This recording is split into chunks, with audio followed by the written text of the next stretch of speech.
ये रोड पे एक लेयर बिछाई गई है, कहीं बिछ रही है कहीं नहीं बिछ रही है, और यहाँ तक बिछा करके आगे जितना भी आप देखेंगे इसमें सारे में ब्रेकर जैसी डबक बनी हुई है। उनसे पूछा कि पुल कब तक चालू हो जाएगा, उन्होंने बताया कि लास्ट 31 अक्टूबर तक हो जाएगा, लेकिन मेरे को तो लगता नहीं है कि 31 अक्टूबर को ये पुल चालू हो जाएगा। अब ये बामनी खेड़े का रेलवे ओवरब्रिज है, जिसको बनते हुए वही 7-8 साल हो गए, जैसे वहाँ के रसूलपुर फाटक के रेलवे ओवरब्रिज को हो गए। इलेक्शन में उठाएंगे जी, आने वाले जो 2024 के इलेक्शन होगा उसमें हम कहेंगे कि आपने जो घोषणा करी वो समय पे नहीं हुई।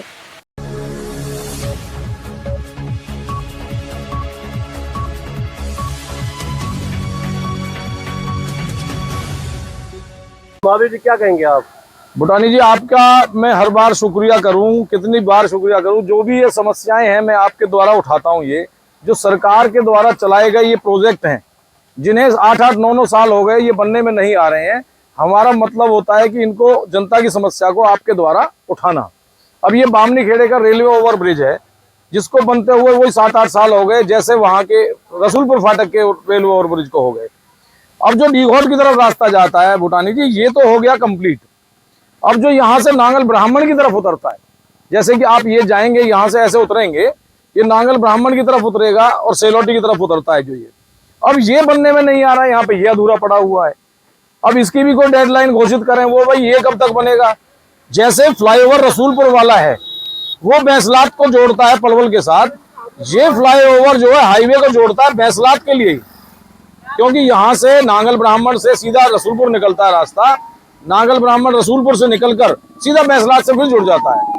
अब ना तो पलवल वाला रसूलपुर फ्लाईओवर पूरा हो रहा है, ना ये हो रहा है, इतनी समस्याएं आ रही हैं।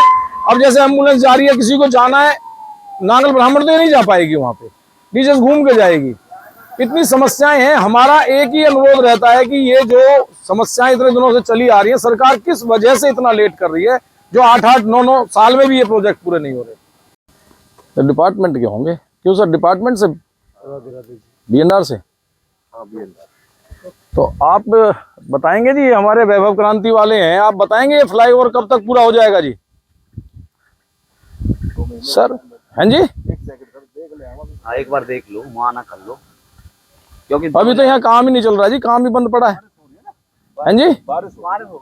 अच्छा, ना अभी तो ये जुड़ने का काम भी नहीं हो रहा जी, और ना ही अब यहाँ तो देखो ना, बारिश कहाँ, कोई असर नहीं है, तो पानी भी नहीं है, कहीं भी नहीं है गुरु जी। अच्छा चलो, पानी 2 दिन से आ गया जी, 2 दिन बारिश हो गई, उससे पहले कोई डेडलाइन क्या है अब आपकी इसमें? आपकी डेडलाइन क्या घोषित कर रहे हो इसकी? हैं जी? 31/10 में दोनों का कौन कौन से का? ये जो दोनों साइड जो चल रही है। अच्छा ना, जैसे वो तो चलो चालू हो गया, उतर गया है वो तो कंप्लीट, ये कब तक उतर जाएगा? ये भी है, उतर जाएगा 2 महीने में। अब 2 महीने डेडलाइन दे रहे हैं आप? पानी देखने आए, पानी भर गए हमें। तो भूटानी जी जैसा माननीय चौधरी कृष्णपाल गुर्जर जी वहाँ 25 दिन की डेडलाइन दे के गए हैं कि 25 तारीख तक हम इसको, गाड़ी मेरी उतर जाएगी। अब ये जो अफसर आए हुए हैं बीएनआर से, ये कह रहे हैं कि ये 2 महीने के अंदर अंदर हम इसको डेडलाइन पूरी कर देंगे, पुल कंप्लीट हो जाएगा। अब मैं इसी क्वेश्चन को 2 महीने बाद हम दोबारा एक बार सर्वे करेंगे और बताएंगे कि 2 महीने में कंप्लीट होता है नहीं होता, क्योंकि रसूलपुर रोड का जो फ्लाईओवर है उसकी कई डेडलाइन इनकी निकल चुकी है। तो अभी आपको जवाब क्या दिया उन्होंने? वो अभी देखने आए, वो कह रहे हैं कि हम तो देखने आए अभी बारिश की वजह से पानी वानी, लेकिन पानी ऐसा है नहीं जैसा ये कह रहे हैं। इतना छोटी मोटी बारिश हुई है, गाड़ी उतर सकती है, और जगह भी काम चल रहे हैं, ये नहीं है कि यहाँ नहीं है। नेशनल हाईवे पे हम चले तो वहाँ काम रेडी है, चल रहा है। आप सुपर हाईवे पे चलो, केएमपी पे, केजीपी पे, जहाँ काम नहीं रुकते ऐसे, लेकिन इनका अफसरों का एक बहाना है कि हमें बारिश का बहाना है। 8 साल से इन्होंने एक बहाने लगाए हुए हैं कि बारिशों का वजह से हम काम नहीं कर पा रहे, लेकिन इनके एक सिर्फ बहाने के सिवाय कुछ नहीं है। 8 सालों से लगातार बारिश नहीं आ रही, कोई चिरापूंजी नहीं है यहाँ पे जो बारिश का बहाना ले रहे हैं। मेरा नाम सतवीर उर्फ सोनू, समाज सेवी बामनी खेड़ा। अभी अधिकारी मिलकर गए हैं, आप पीडब्ल्यूडी वाले निरीक्षण कर गए हैं, क्या कह गए हैं? वो सबसे पहले तो जो अभी पुल का मुआयना करके गए थे अधिकारी आए थे, वो गाड़ी से आए थे, कहीं ना कहीं उनसे नाम पूछा गया था, लेकिन नाम भी नहीं बताया गया, लेकिन जबरदस्ती उनसे पूछने का काम किया, कहीं ना कहीं पूछने की बात की।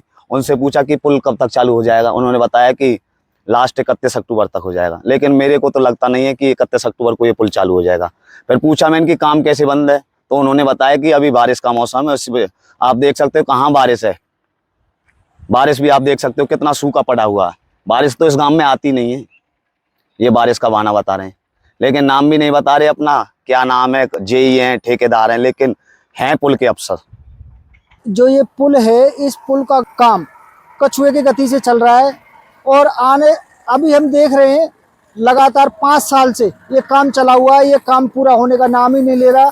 और यहाँ जो ठेकेदार हैं उनके पास ना तो कोई प्रॉपर इंजीनियर है और ना ही कोई लेबर है। ऐसे ही धीरे धीरे 2-4 लोग लगा रखे हैं, वही काम कर रहे हैं। इस पुल को 5 साल से अधिक हो गए हैं। इस पुल का काम 2018 में जो है कंप्लीट होना था, लेकिन वो अभी आपके सामने है, वो अभी तक नहीं हो पाया। गूगल मैप से बहुत सारे लोग आते हैं अलीगढ़ के लिए और यमुना एक्सप्रेस वे के लिए, तो वो सीधे नीचे उतर के यहाँ लोगों से रास्ता पूछ कर और रास्ता भटक के इधर उधर घूमते रहते हैं और बहुत ज़्यादा लोगों को इस चीज़ की परेशानी बनी हुई है। क्वालिटी आप देख ही रहे हो जी, हमारी समझ से बाहर है। जैसे पुल का काम है, अभी ये रोड पे एक लेयर बिछाई गई है, कहीं बिछ रही है, कहीं नहीं बिछ रही है, और यहाँ तक बिछा करके आगे जितना भी आप देखेंगे इसमें सारे में ब्रेकर जैसी डबक बनी हुई है और यहाँ एक्सीडेंट होने का भी खतरा रहता है। और गाड़ियाँ भी, और जो ये लाइट भी लगी हुई है, इस लाइटों में भी देख लो आज तक ना तो कोई लाइट जली है, ना इनका कोई कनेक्शन भी हुआ है। देखो जी, कई बार विधायक जी को भी बोला है, उन्होंने भी इन्हें फोन किया है, लेकिन फिर भी पता नहीं क्यों इस काम को ये नहीं कर पा रहे हैं। फुट ओवर ब्रिज का जो है, सीढ़ियों का जो काम है, वो इंजीनियर ना होने की वजह से इन्होंने जो फाउंडेशन बनाया था वो गलत बनाया गया था और उसी फाउंडेशन को मोड़ करके और उसमें क्या नाम है कंक्रीट डाल करके उसी को ऊपर ले जाने का काम करने की कोशिश की। लेकिन हमने जब वहां जाके देखा और अधिकारियों से भी बात की तो हमें लगा कि अगर ऐसे सीढ़ियां बनाई जाएंगी तो ये मजबूती नहीं रहेगी और भविष्य में कभी भी कोई हादसा होने का खतरा हो सकता है। हुआ था 5 साल होने को आ रही थी, मगर बहुत परेशानियां हैं और कोई इंजीनियर वगैरह भी नहीं है जो इसकी देखभाल करे और बहुत ही लोगों का आने जाने में बड़ी परेशानियों का सामना करना पड़ रहा है। विकास काम तो देखो आप भी देख रहे हो, 5 साल होने को आ रही थी, कहाँ विकास हो रहा है। देखो पूरे रोड में खड्डे हुए हैं सारे, कोई विकास का कहीं भी हमको नहीं। बिल्कुल उठेगा इस मुद्दा को तो हम उठाएंगे। बड़ी परेशानी हमको भी झेलनी पड़ रही है और ये नज़दीक के गांव में इनको भी बहुत झेलनी पड़ रही है। अक्सर लोग वापस चले जाते हैं जब उनको रास्ता नहीं मिलता। इलेक्शन में उठाएंगे जी, आने वाले जो 2024 के इलेक्शन होगा उसमें हम कहेंगे कि आपने जो घोषणा करी वो समय पे नहीं हुई और नहीं उसकी कोई हमारी सुनवाई होती कहीं भी। बिल्कुल झेलना पड़ेगा, बिल्कुल झेलना पड़ेगा। वोटों के जो गिराव होगा उसमें उनको नुकसान होगा। साइड में जो आप देख रहे हैं YouTube channel, Facebook page, Instagram और ट्विटर हैंडल, इसको आप लाइक फॉलो करें। कमेंट बॉक्स में जाकर एक प्रतिक्रिया अवश्य दें और इस लिंक को ज़्यादा से ज़्यादा शेयर भी कर दीजिए, क्योंकि वोकल फॉर लोकल के लिए हमें आपका इतना सा सहयोग ज़रूरी है। यदि आप हमें सहयोग करेंगे तो निश्चित रूप से आपका अपने पलवल शहर का लोकल चैनल दिनों दिन रात प्रगति के पथ पर बढ़ता चला जाएगा। जैसे कि आप अब तक सहयोग कर रहे हैं, हज़ारों की तादाद में व्यूअर्स आ रहे हैं, जुड़ रहे हैं, लोग हमसे जुड़ रहे हैं। वो इसलिए क्योंकि हम चाहते हैं कि आपकी समस्या को बढ़ चढ़ कर हम पेश करें और प्रशासन और सरकार आपकी समस्याओं पर गौर करे और उसका निराकरण भी करे। धन्यवाद। जय हिंद, जय भारत।